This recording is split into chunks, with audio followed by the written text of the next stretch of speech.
नमस्कार, हमारा समाचार में आप सभी का हार्दिक स्वागत है। मैं आपके साथ शगुफ्ता खान। आज हमारे बीच दिल्ली से, जो कि गुड़गांव से, founder of bliss square healing academy से मिस्टर सौरभ कालरा मौजूद हैं। नमस्कार सर, आपका स्वागत है हमारा समाचार में। नमस्कार Saurabh Kalra ji meditation, reiki and sounds healing की क्लासेस दिया करते हैं। आइए उन्हीं से जानते हैं। सर, ये चक्र क्या होता है?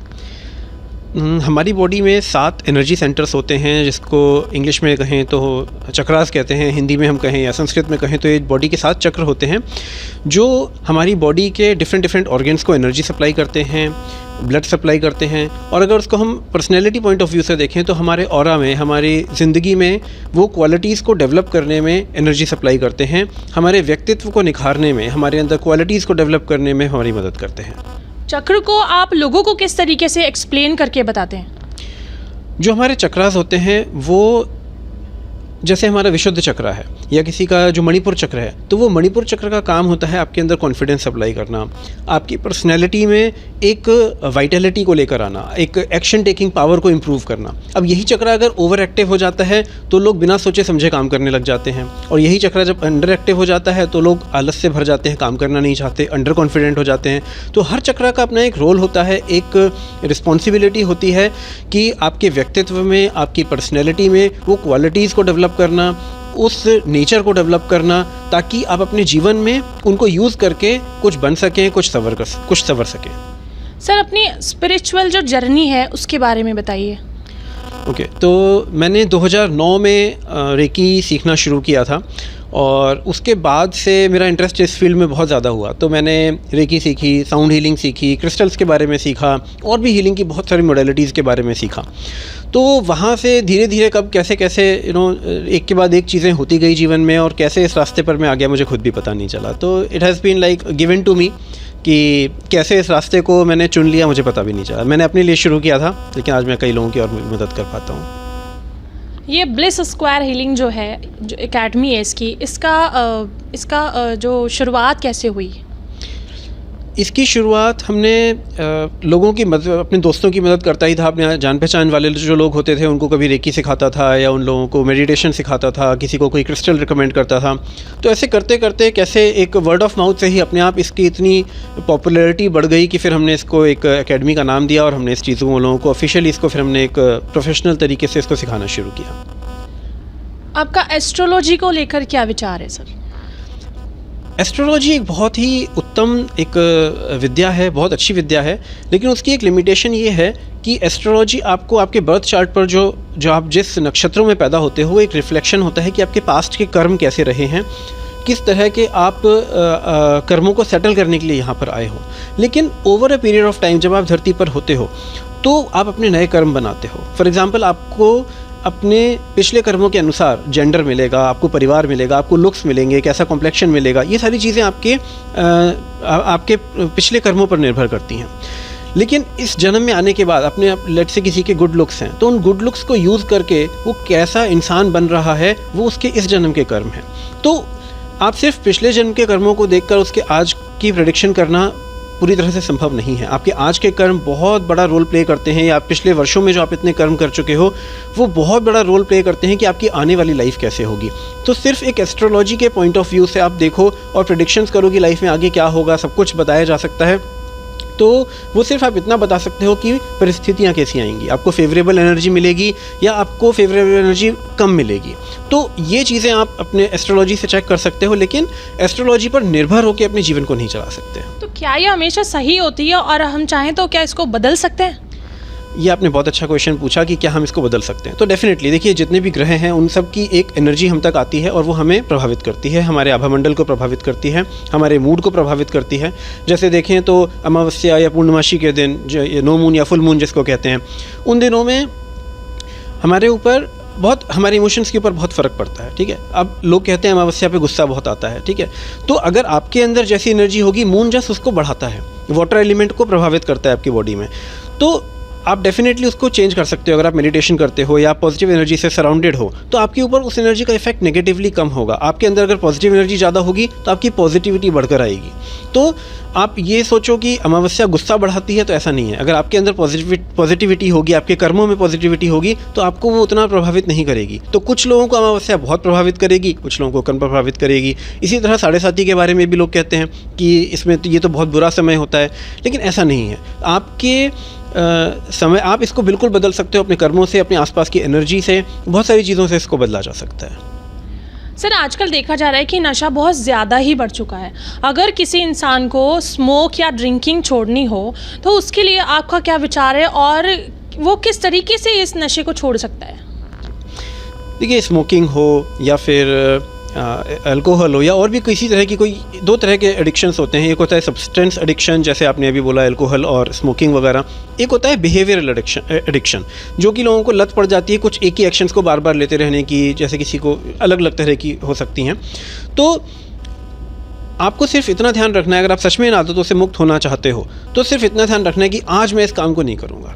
बस इतना करिए, शुरुआत यहाँ से करिए। उसके बाद और भी इसके तरीके हैं, इसको चैलेंजेस आते हैं। डेफिनेटली एडिक्शन से मुक्ति इतनी ईजी नहीं है, लेकिन आप डिक्लेयर बिल्कुल मत करिए कि मैंने अब शराब पीना छोड़ दिया है, क्योंकि पीयर प्रेशर होता है। कई लोग अरे आज पी ले, अरे इतने साल बाद मिले हैं, आज पी ले। आप सिर्फ इतना कहिए, यार मैं आज नहीं पी पाऊँगा, आज मेरा बिल्कुल मन नहीं है। अपने ऊपर जब हम ये एक बैज लगा लेते हैं कि मैंने पीना छोड़ दी है, तो उसको कैरी करना बहुत मुश्किल हो जाता है। लेकिन आप सिर्फ इतना अपने आप से कहें, सिर्फ मैंने आज नहीं पीनी है, तो वो आपकी जर्नी बहुत ईजी हो जाती है। आप बहुत सहजता से उन आदतों से मुक्त हो जाते तो हैं। ये आदतें क्या हमेशा के लिए छूट सकती है? डेफिनेटली छूट सकती हैं। ये डिपेंड करता है आपकी विल पावर के ऊपर। और जैसे मैं पहले बता रहा था कि विल पावर जो होती है हमारे मणिपुर चक्र से आती है। तो अगर आपका मणिपुर चक्र सक्रिय है, एक्टिव है, शक्तिशाली है, तो आपके अंदर अपने आप वो विल पावर आएगी कि आप सही एक्शन सही टाइम पर ले पाओ।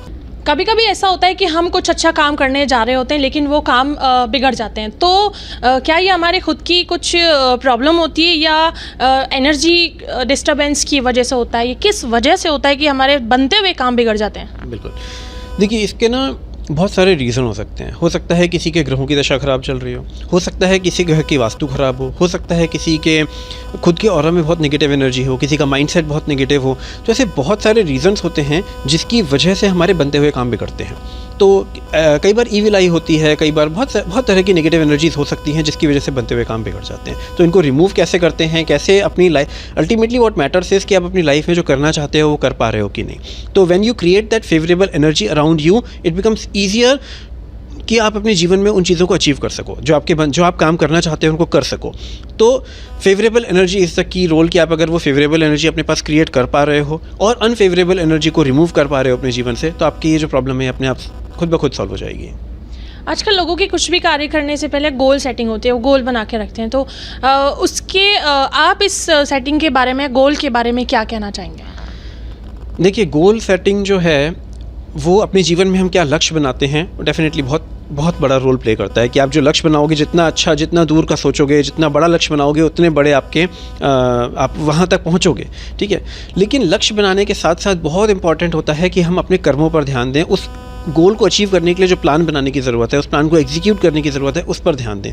तो लोग गोल तो बना लेते हैं लेकिन उस गोल के साथ में उसके सब गोल्स नहीं बनाते। कि हमें, जैसे अगर किसी का बोर्ड एग्ज़ाम आ रहा है या अगर किसी का कोई इंटरव्यू आ रहा है, तो उसको प्रिपेयर करने के लिए, उस एग्जामिनेशन के लिए प्रिपेयर करने के लिए रोज़ कुछ घंटे पढ़ाई करने की ज़रूरत है। तो जब तक आप वो रोज़ अपने काम नहीं करोगे तब तक आप अपने गोल्स पर पहुँचना बहुत मुश्किल है। तो इसलिए गोल बनाना एक बात है, लेकिन उन गोल्स के लिए कमिटेड होकर, डेडिकेटेड होकर उसकी तैयारी करना, उसके लिए अपने आप को रोज़ तैयार करना और उन एक्शंस को लेना जो ज़रूरी है उन गोल्स को अचीव करने के लिए, वो ज़्यादा इंपॉर्टेंट है। सर, एक क्रिस्टल्स की बात की जाएगी अब कि जो क्रिस्टल्स होते हैं वो क्या सच में हमारी मदद करते हैं और क्या ये फ़ायदेमंद होते हैं? राइट, तो क्रिस्टल्स जो होते हैं वो एक तरह की एनर्जी एमिट करते हैं, एक फ्रिक्वेंसी एमिट करते हैं आपके ऑरा में। तो अगर मान लो किसी की पर्सनैलिटी में कॉन्फिडेंस की कमी है, किसी के ऑरा में अगर किसी क्वालिटीज़ की कमी है, तो वो क्रिस्टल्स आपके ऑरा में वो एनर्जी रेडिएट करते हैं, उस एनर्जी को बार बार आपके ऑरा में घुमाते रहते हैं और वो धीरे धीरे एनर्जी आपकी एनर्जी का पार्ट बन जाती है। तो crystals play a very major role in changing your personality, in changing the circumstances around you. क्योंकि जैसी आपकी एनर्जी होती है वैसे ही लोग आपकी तरफ आकर्षित होते हैं, वैसी ही अपॉर्चुनिटीज़ आपकी तरफ आती हैं। तो क्रिस्टल्स एक बहुत मेजर रोल प्ले करते हैं आपकी लाइफ की डेस्टिनी चेंज करने के लिए। कहा जाता है कि मेडिटेशन से बहुत सारी टेंशन्स और बहुत सारी प्रॉब्लम्स जो फेस करता है इंसान वो दूर हो जाती है। तो क्या ये सच है कि मेडिटेशन इतना ज़रूरी है लाइफ में? देखिए, मेडिटेशन जो है ना बहुत ही पावरफुल टेक्निक है और बहुत बहुत कारगर टेक्निक है, ठीक है। लेकिन उन लोगों को जिनकी जीवन में कोई बहुत बड़ी बीमारी आ चुकी है, या कोई डिप्रेशन में है, या कोई किसी रिलेशनशिप में अभी उसका ब्रेकअप हुआ है, कोई इस तरह की जो प्रॉब्लम है किसी के लाइफ में, अब आप उससे बोलो इस टाइम पर तुम आंख बंद करके बैठो और मेडिटेशन करो। मान लो किसी को सिर्फ सिंपल माइग्रेन हो रहा है या दांत में दर्द हो रहा है और उसको मेडिटेशन करने के लिए बोल दिया जाए तो संभव नहीं है, वो मेडिटेशन कर ही नहीं पाएगा। लेकिन आप अगर इसी को देखो तो हमारे शास्त्रों में भी इतना बड़ा आयुर्वेद रचा गया, वो उसमें ये तो नहीं कहते ना कि बीमारी है तो आंख बंद करके बैठो, क्योंकि जब तक आपका शरीर स्वस्थ नहीं होगा, आपका मन स्वस्थ नहीं होगा, आप मेडिटेशन कर ही नहीं सकते। तो डेफिनेटली मेडिटेशन बहुत कारगर है, लेकिन जब तक आपका शरीर स्वस्थ नहीं है, आपका मन स्वस्थ नहीं है, या आपका फाइनेंसेस अच्छे नहीं हैं, तब तक आप वो उस एक्सटेंट तक कर नहीं पाओगे उन प्रयासों को। तो उनको हील करने के लिए जो टेक्निक्स हम सिखाते हैं, जैसे हीलिंग, साउंड हीलिंग हो गई, या क्रिस्टल्स हो गए, या रेकी हो गई, या बहुत तरह की चीज़ें हैं, ये सारी चीज़ें हेल्प करती हैं उस स्टेज तक पहुंचने के लिए कि आप एक आध्यात्म का मार्ग पकड़ तो पाओ। मतलब ये कहना चाहते हैं आप कि हमें डॉक्टर्स की और मेडिसिन की जितनी ज़्यादा ज़रूरत होती है उससे ज़्यादा कहीं ज़रूरी मेडिटेशन और योगा होता है, उससे इंसान फिट रह सकता है, एनर्जी बूस्ट कर सकता है। डेफिनेटली तकलीफ़ आने के बाद तो हर कोई डॉक्टर के पास भागता है, ठीक है, लेकिन तकलीफ़ आने से पहले अगर आप अपने शरीर को स्वस्थ रखते हो, अपने मन को स्वस्थ रखते हो, अपने आप को परिपक्व बना के रखते हो, अपनी एनर्जी को एकदम परिपक्व बना के रखते हो, तो आने वाली प्रॉब्लम्स अपने आप उनकी पावर आपके ऊपर कम हो जाती है। सर, लास्ट सवाल है आपसे कि आज की युवा पीढ़ी को आप क्या संदेश देना चाहेंगे कि काफ़ी सारे लोग देखा जाता है कि रिलेशनशिप में होते हैं लेकिन उनकी रिलेशनशिप ज़्यादा दिन नहीं टिक पाती है, बहुत जल्दी ब्रेकअप हो जाता है, टूट जाती हैं, तो ऐसा क्यों होता है? आप इसके बारे में क्या कहना चाहेंगे? ओके, देखिए, रिलेशनशिप में आजकल क्या हो गया है कि लोग अपने समाज से कटते जा रहे हैं, ठीक है। तो अपने पेरेंट्स से भी लोग ज़्यादा बात नहीं करते, अपने सिबलिंग्स से ज़्यादा बात नहीं करते, अपने दोस्त भी ऊपर के रह गए हैं। तो होता क्या है, जैसे ही किसी रिलेशनशिप में आते हैं तो उनको लगता है बस यहीं से सारी इमोशनल नीड्स की हमारी पूर्ति होगी, और वो पूरी तरह से उसके ऊपर लद जाते हैं। तो ऐसे में सामने वाला पर्सन भी सफोकेटेड फील करता है, बर्डन फील करता है, और एक वो हार्मोनियस रिलेशन बन नहीं पाता। तो ज़रूरी ये है कि आप किसी भी रिश्ते में जब जा रहे हो तो पहले अपने आप को बाकी रिश्तों में भी अपने आप को खुशी का अनुभव करवाओ। आपके संबंध आपके परिवार से अच्छे होने चाहिए, आपके माता पिता से अच्छे होने चाहिए। आप अक्सर देखोगे जिन लोगों के संबंध अपने परिवार से, अपने दोस्तों से अच्छे नहीं हैं, वो लोग एक लंबे टाइम तक किसी भी रिलेशनशिप को चला नहीं पाते। लेकिन जिन लोगों के संबंध अपने परिवार से अच्छे हैं, अपने भाई बहन से अच्छे हैं, वो लोग जब किसी रोमांटिक रिलेशनशिप में जाते हैं तो वहाँ पर भी अपने संबंधों को बहुत अच्छी तरह से निभा पाते हैं, क्योंकि उनकी इमोशनल नीड्स और भी लोगों से पूरी हो रही होती हैं। लेकिन जिन लोगों की इमोशनल नीड्स बाकी जगह पर निर्भर नहीं है, पूरी नहीं हो रही हैं, उन लोगों के लिए वो सारा जिम्मा एक व्यक्ति के ऊपर चला जाता है। और जब ऐसे व्यक्ति से उनका ब्रेकअप होता है तो भी वो बहुत परेशान होते हैं, क्योंकि उनके पास उसको हैंडल करने के लिए कोई अब होता नहीं है। उनकी सारी नीड्स पहले एक ही व्यक्ति से पूरी हो रही होती हैं और अब अचानक से वो पूरी दुनिया ख़त्म हो जाती है। तो इसीलिए लोग कभी डिप्रेशन में चले जाते हैं या इस तरह की बड़ी बड़ी प्रॉब्लम्स में आ जाते हैं, जस्ट बिकॉज उनकी रिलेशंस जो है बाकी लोगों से उतनी पक्की है नहीं। धन्यवाद सर, ये थे हमारे साथ सौरभ कालरा जी। ऐसी ही ख़ास शख्सियत से मिलने के लिए बने रहे हमारा समाचार के साथ। नमस्कार।